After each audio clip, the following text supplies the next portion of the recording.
without further ado, I can leave the floor to both of you so that you will present about the legacy of Hellenistic mathematics, new ideas for geometry education.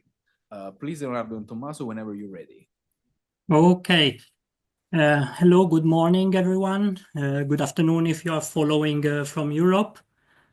I want to thank Simone for organizing this and for the invitation. I briefly introduce myself. I'm Leonardo Boulay. I have a master's degree in mathematics, and I am specialized in history of science. I'm not a researcher. Currently, I'm a software developer, but I continue to be interested in the subject, and I'm working with my colleague Tommaso on this project. So if you, Tommaso, want to introduce himself. Yes, of course. Thank you, Leonardo. I am Tommaso Gianiorio. I also hold a master's degree in mathematics, and I'm specialized in algebraic combinatorics. For years, I've been a high school mathematics teacher. The project we are presenting today is a geometry textbook intended for students aged 14 to 19, deeply inspired by the mathematics of the Hellenistic period. This was, as we all know, a flourishing era for all sciences, and one which, in our view... Slide. Sorry? There's a problem with the slides. Okay, Sorry. just a second then. Let's never fix it. Yeah, without slides problems, it is not a high. Okay. There we go. There we go. So as I was saying, we all know that this was truly a great era for all sciences, and an era that, in our view, still has much to offer. Hellenistic science provides indeed countless opportunities for connections between mathematics and other disciplines. During this period, there was an explosion of scientific achievements and cultural contaminations. A prime reason for this is the foundation of the Library of Alexandria, and in particular the museum, where scientists, philosophers, and scholars from all across the Mediterranean Sea came together, influencing each other in remarkably productive ways. A significant example of this unity between philosophical, scientific, and literary subject is the figure of Eratosthenes of Cyrene, director of the library. He can be considered both the founder of philology, having coined the term philology himself, as well as an astronomer and mathematician. Today, he is remembered for being the first to measure the circumference of the Earth with remarkable accuracy. Another example that I want to mention can be found within Euclid's optics. Euclid is, of course, famous for the elements of geometry, yet in this lesser-known work, he explores mathematical properties of vision, and there is this one passage where he states that the eye perceives an object with greater or lesser clarity, depending on the number of visual rays emanating from the eye and reaching the object, and this number is finite. Now, for centuries, this claim went misunderstood, because it was evident to all that it is light that enters the eye from all possible directions, rather than the other way around. Lucian Rousseau, though, in his work The Forgotten Revolution, reconstructed the history behind this claim. Euclid, at the time, was very likely working closely with Herophilus, who at the time had just discovered the retina, which referred to as the arachnoides due to the web-like structure, denser at the center than in the peripheral regions. This web-like structure could have led Euclid to deduce the existence of a finite number of light receptors, giving sense to his otherwise, let's say, puzzling statement. But these are just a few examples of the many collaborations of the Hellenistic period, of which only a small portion is explicitly mentioned in the texts that have come down to us. It is precisely through the recovery of those texts that we are trying to re-elaborate didactic tradition and create a new way to teach geometry. We have studied all the major textbooks currently used in Italian schools and could not find one that we felt was satisfactory in terms of methodology, content, or presentation. In fact, it seems to us that the quality of geometry textbooks is declining year after year. We were motivated to begin this project by the realization that geometry is often presented as a monolithic collection of facts and methods for solving problems. But geometry is much more than that. Above all, it is a cultural product of an inquiry into the properties of abstract objects and methods of proof, a journey that has been going on for centuries. The aim of our work is to create a book that satisfies us both in terms of content and methodology, while also pursuing a larger goal to make students aware that they too can be active protagonists of mathematics.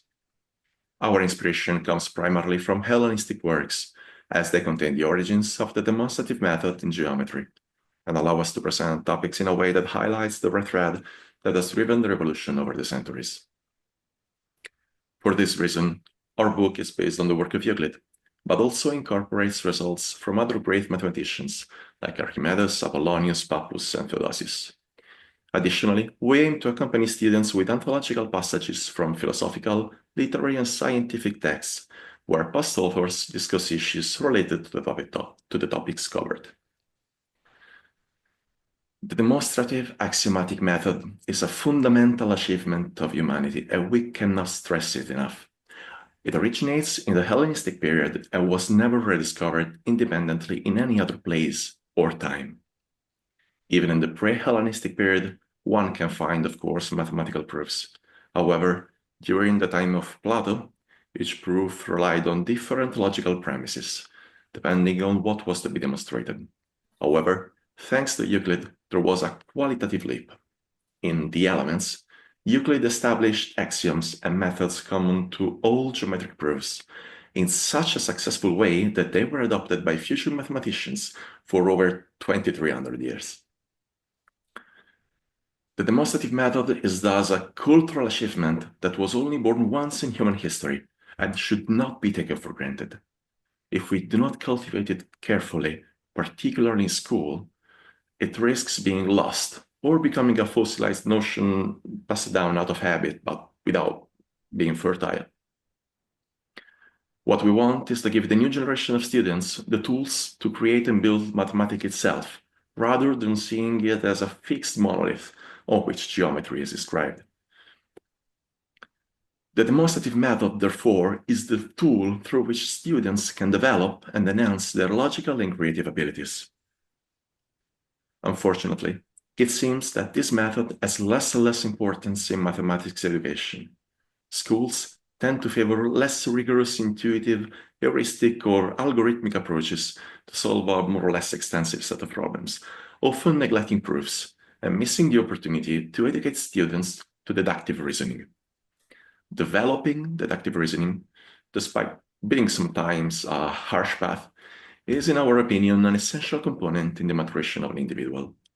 We are convinced that mastering this method provides students with a sense of accomplishment and motivation far greater than simply training to solve repetitively exercises, maybe even devoid of a guiding theme. Modern geometry education is based on a version of Euclid's Elements that has suffered re-elaborations and contaminations over the centuries.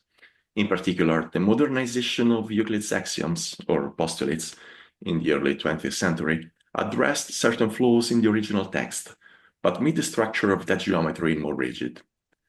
In some cases, this modernization removed ambiguities that, in our view, were not simply due to oversights by Euclid. On the contrary, these ambiguities may have been intentionally preserved by Euclid himself. At the same time, the modernization introduced some concepts absent from the original text that had little to no educational value. We will soon present a few examples of all of this. By the way, in this context, we will use the words axiom and postulate interchangeably, even though they have a slight difference in meaning. In our work, which is still based on Euclid, we have chosen an approach that departs from the modern tradition. On the one hand, we seek to stay closer to the original Euclidean spirit, but on the other, we aim to prune aspects of the modern corpus that we consider overabundant, of limited utility, or even misunderstandable by students. Furthermore, we aim to combine the writing of this book with a reflection on language and the concepts that have been stratified into the teaching of geometry. An example of this work on language is the way we present Euclid's first postulate and the concept of straight line. From this point on, my colleague Leonardo will continue. Okay, thank you, Tommaso. Okay, on first postulate. Typically, Euclid's first postulate is presented in this way, based on the modern formulation by David Hilbert, one of the most influential mathematicians of the early 20th century. Given any 2 points, there exists one and only one straight line that contains them. The original version of the postulate in the Elements, however, reads, pardon for my pronunciation of Greek, testo apopantos semeiou epipan semeion eutheian grammen agagein. That is literally, it is required to be able to draw a straight line from any point to any other point. Here we note some fundamental differences. In modern mathematics, the concept of existence is widely used, almost in a Neoplatonic sense. In Euclid version, however, it is required to be able to draw a straight line, making it clear that the existence of objects depends on their constructibility. For us, restoring or even salvaging this relationship between mathematics and reality is essential to remind students of the roots of mathematics, which are grounded in the real world. Over a century ago, Hilbert stated that in axiomatic systems, words are nothing more than conceptual placeholders.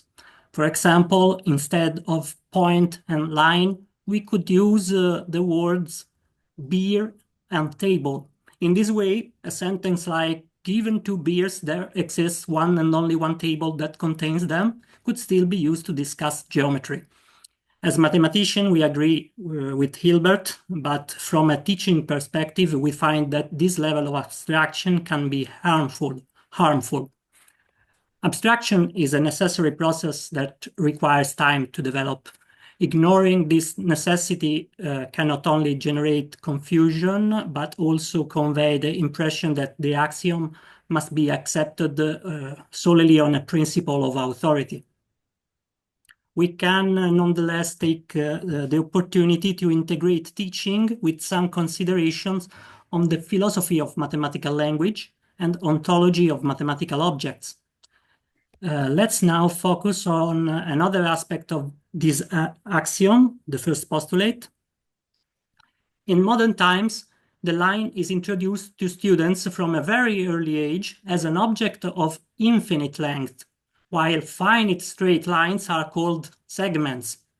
But what does segment mean? The etymology comes from the Latin sectus, meaning cut.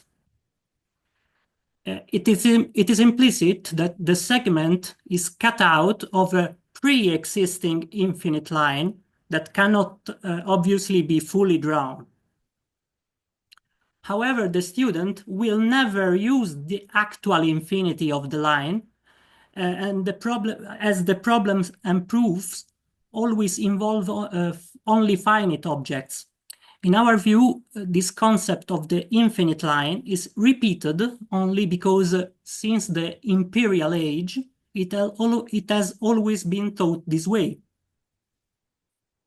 We aim to question this tradition, rediscovering a way of presenting things closer to Euclid. In the Elements and in our book, straight lines are finite objects. They are actual straight lines drawn from one point to another. A different word for segment does not even appear in the Elements, as it was only introduced into geometry much later. Like Euclid, we retain the possibility of extending a line as desired, which is guaranteed by the second postulate, which is often omitted in modern dissertations. The explicit use of potential infinity rather than actual infinity can also aid students in understanding more advanced mathematical concepts which will they encounter in the future, such as that of limit.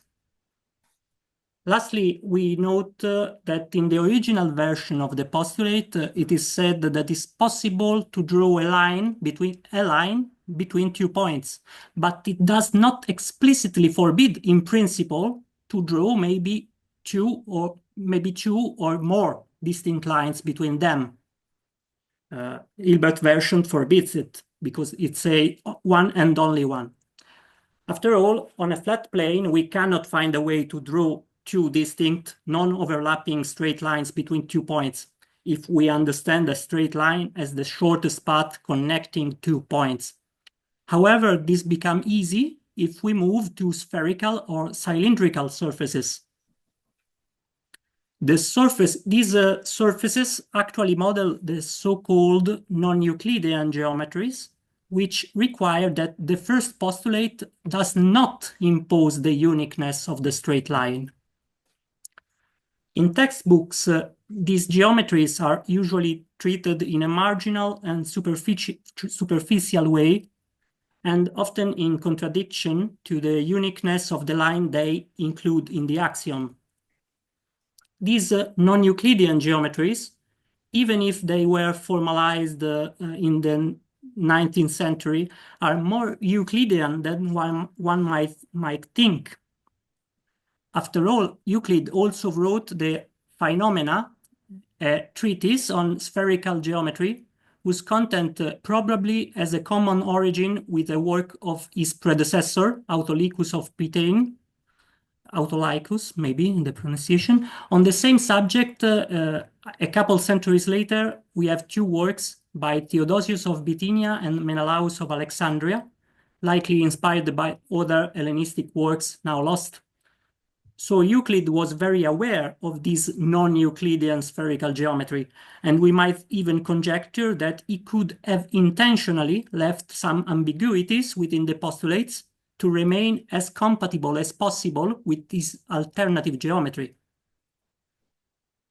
Another important point for us is that we have completely re-elaborated the order in which axiom, definitions, and theorems are presented, convinced that certain choices can produce a stronger didactical effect while maintaining the same logical coherence.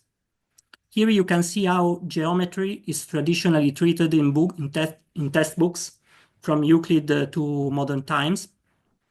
Axioms are introduced all at once at the beginning, and then certain topics are addressed. Topics have a certain order because results from topic A are used to prove results in topic B, and so on.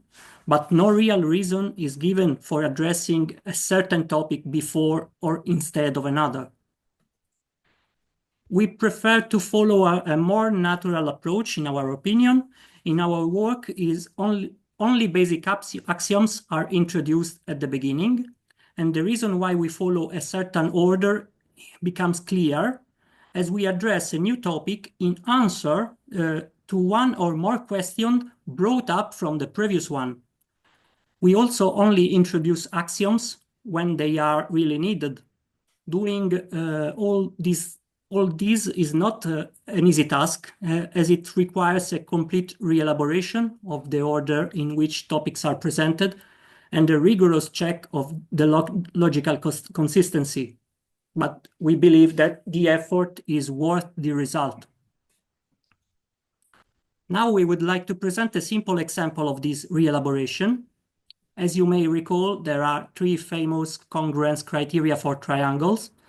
Two triangles are congruent if they have the correspondingly congruent two sides and the included angle, SAS, or two angles and the included side, ASA, or all three sides, SSS. In the first book of the Elements, pseudo-Euclid gives a very imaginative proof of the first criterion, SAS, where he makes two triangles coincide by essentially applying a rigid movement of a triangle over the other and noticing that everything matches. This is likely a corruption of Euclid's text, not only because the proof is unacceptable, but also because it uses a very different style from the rest of the theorems. Today, it is widely accepted that the first criterion should be taken as an axiom, and this is how it's taught in every geometry course.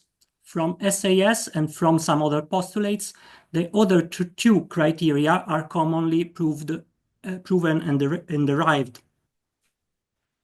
However, in our book, we follow an original and, in our view, more natural approach.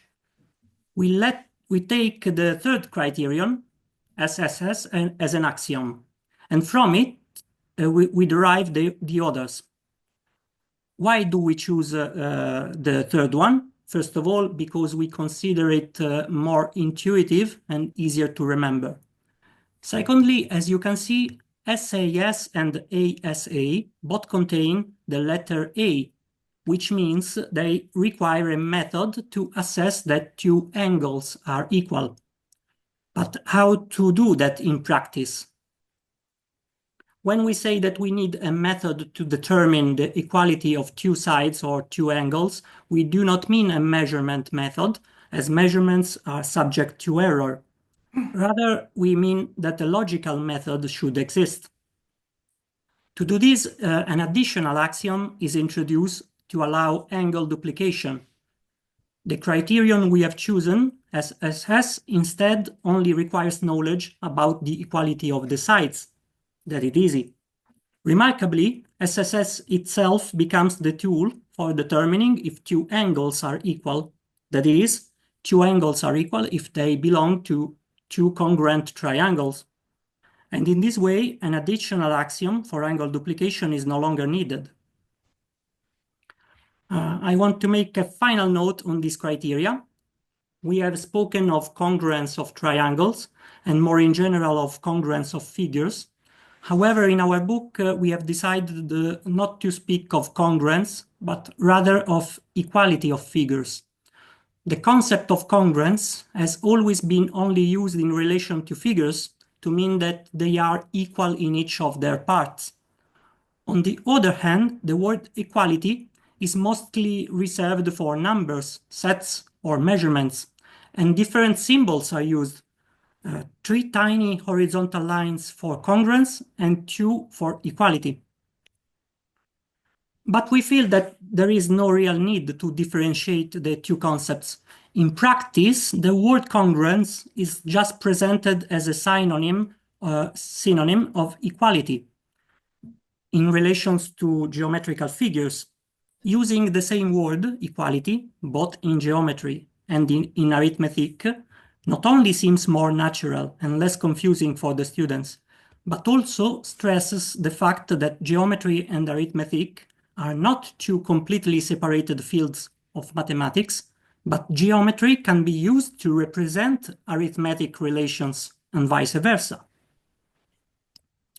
Besides, congruence comes from the Latin congruere, meaning to make coincide, to agree, to come together, implying a sort of motion, which is absent in geometric practice, as you cannot physically move a drawn figure.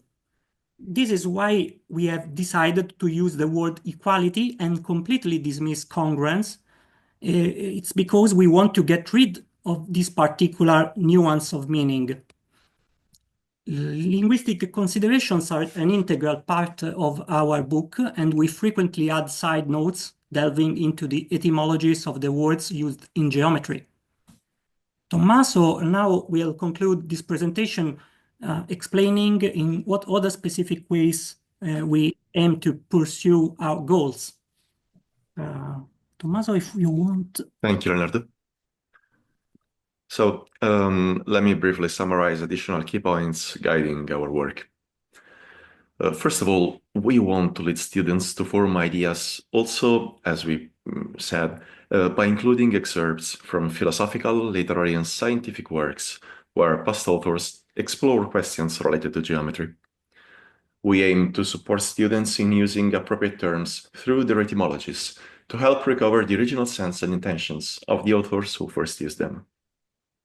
We also want each exercise to hold a purpose beyond itself, offering opportunities for reflection that inspire new questions about different aspects of geometry. To us, exercises are not a means of merely training for a performance, but a way to achieve a deeper understanding. For this very reason, some exercises are an intrinsic part of theory itself and must not and cannot be skipped by students. We also overcome the dichotomy between Euclidean and non-Euclidean geometries treating them as words that, yes, are different, but also partially overlapping rather than mutually exclusive, as this is a misconception and it is not true. In fact, there are theorems that hold in both Euclidean and non-Euclidean geometries. One way we choose to emphasize this fact is by marking each theorem in our book with icons that represent the different geometries in which the theorem is valid.